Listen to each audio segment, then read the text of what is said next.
Gimana kabarnya hari ini?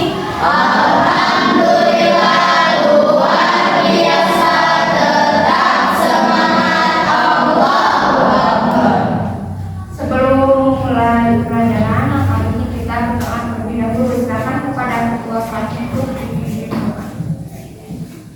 Sebelum belajar kita mulai dari mulai.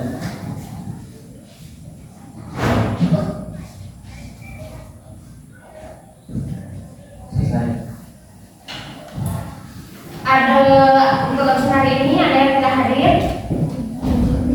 Hadir semua. Oke. Pertemuan kali ini kita akan membahas tentang bagaimana pengaruh lingkungan terhadap suatu organisme, berkenaan tentang ekologi dan keanekaragaman hayati Indonesia. Buka halaman 162.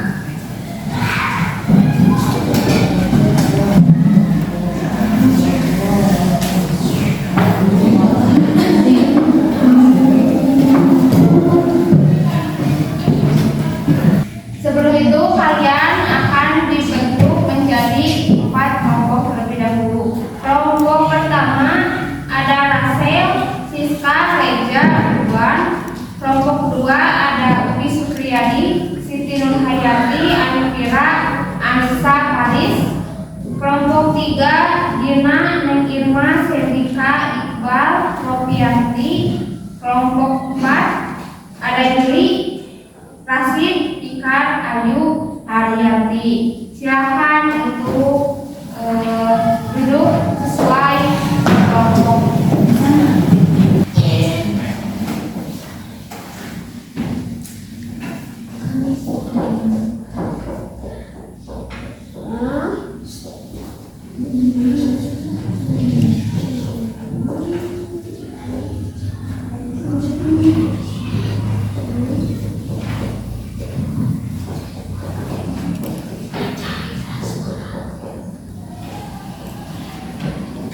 Silakan kalian jawab berkelompok, soalnya ada 3 di kertas yang sudah dikasih.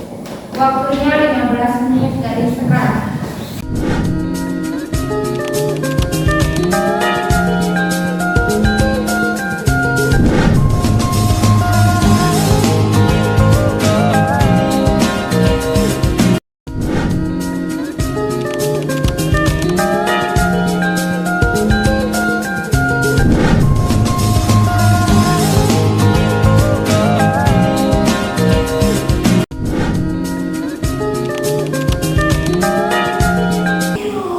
Kalian paham?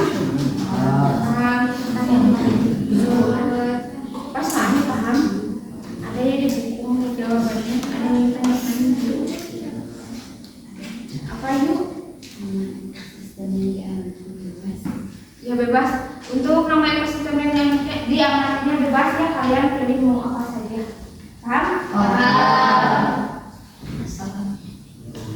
Itu kelompok ini sudah paham? Ada yang mau ditanyakan?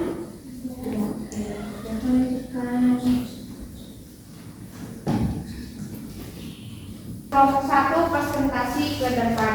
Perwakilan 1 orang.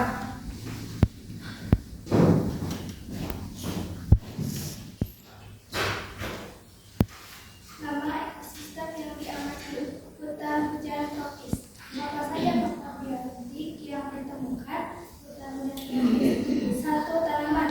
Berbagai spesies pohon, tumbuhan semak, lianan dan epifit seperti anggrek yang hidup di lapisan atas hutan. 2. Hewan. Dari mamalia besar seperti harimau, gajah, dan orangutan hingga berbagai spesies burung, reptil, amfibi, dan serangga. 3. Mikroorganisme. Bakteri, jamur, dan protista seperti alga yang memainkan peran penting dalam siklus nutrisi dan dekomposisi organik. Apa saja faktor biotik yang ditemukan? Faktor abiotik adalah komponen non hidup dalam ekosistem. Berikut contoh faktor abiotik yang ditemukan dalam hutan hujan tropis. 1. Curah hujan.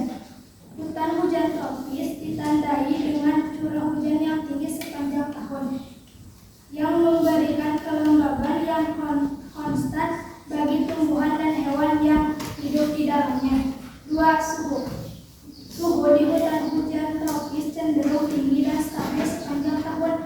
Hal ini membantu mendukung keanekaragaman hayati, seperti proses-proses biologis seperti metabolisme dan pertumbuhan. 3. Cahaya matahari. Meskipun hutan hujan tropis cenderung lembab dan gelap di lapisan pohon yang tertutup, tetapi cahaya matahari tetap menjadi faktor penting. Terdapat lapisan-lapisan dalam kanopi hutan yang memungkinkan penembusan cahaya matahari ke lapisan bawah hutan yang mendukung tumbuhan dan kehidupan hewan. 4. Tanah di hutan hujan tropis biasanya kaya akan bahan organik karena dekomposisi yang cepat. Hal ini menyediakan nutrisi yang penting bagi pertumbuhan tanaman dan organisme lainnya. 5. Drainase tanah di hutan hujan tropis dapat bervariasi, tetapi banyak wilayah di mana air mengalir dengan cepat karena curah hujan yang tinggi.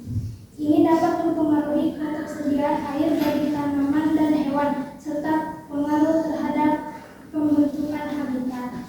Oke, terima kasih perwakilan dari kelompok 1. Tepuk tangan untuk kelompok 1. Sekarang perwakilan dari kelompok 4. Silakan satu orang maju ke depan.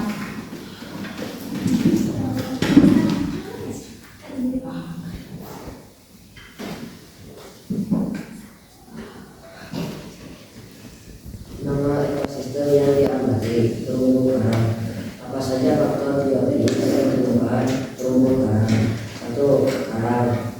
Jenis-jenis karang yang membentuk karang seperti karang batu, stone koral, dan karang lunak seperti koral. 2. Hewan. Ikan-ikan berwarna-warni, moluska seperti karang dan tiram, udang-udangan, kura-kura laut, hiu, dan aneka spesies hewan lainnya yang hidup di dalam dan sekitar terumbu karang. Dari kali ini ada yang mau bertanya. Silakan Ayu. Apakah terdapat hubungan antara intensitas cahaya matahari dengan suhu lingkungan? Jawabannya ada di buku ya, di halaman 164. Di sana ada hubungan yang erat antara intensitas cahaya matahari dan suhu lingkungan. Contohnya itu ada pemanasan, penyerapan cahaya sebagai sumber energi. Dari cahaya sumber energi, contohnya ada fotosintesis. Yang terakhir ada pola cuaca dan perubahan iklim. Ada yang mau ditanyakan lagi? Oke, untuk materi kali ini dicukupkan sekian. Sebelum pulang, alangkah baiknya kita berdoa terlebih dahulu. Berdoa dimulai. Berdoa selesai. Terima kasih untuk hari ini. Sampai jumpa di minggu depan. Assalamualaikum warahmatullahi wabarakatuh. Waalaikumsalam.